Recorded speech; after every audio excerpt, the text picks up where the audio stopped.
हरिया में कर की जाई छा दोपहरिया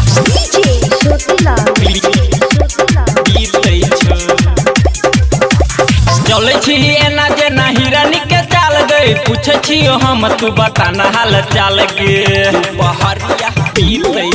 हाँ चले छी एना जे हिरानी के चाल गए पूछे छी हम तू बताना हाल चाल गे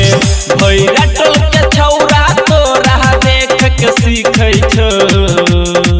भैरा टोल के छौरा तोरा देख के सीखै छो तू हरिया में कर की जाई छा दोपहरिया बीते छो तू हरिया में कर की जाई छा दोपहरिया बीते छो दोपहरिया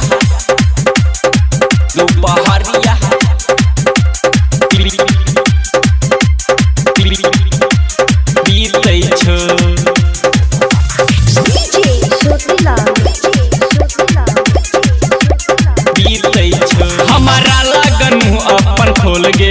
जे तू करे छाई कनी बोल गे दोपहरिया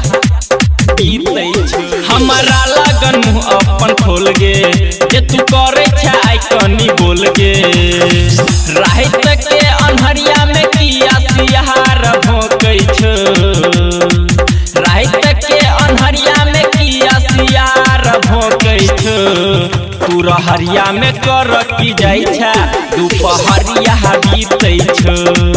तू हरिया में कर की जाई छा दोपहरिया बीते छो दोपहरिया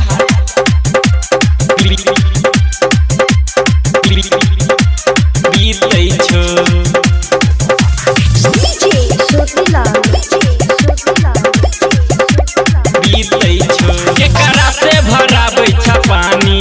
झरल जाय छो गे चढ़ल जवानी दोपहरिया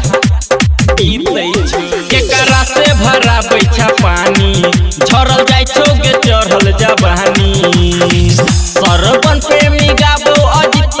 लिख देने छो सरवन प्रेमी गाबो अजित लिख देने छो तू हरिया में कर की जाई छा दोपहरिया बीते छो तू हरिया में कर की जाई छा दोपहरिया बीते छो।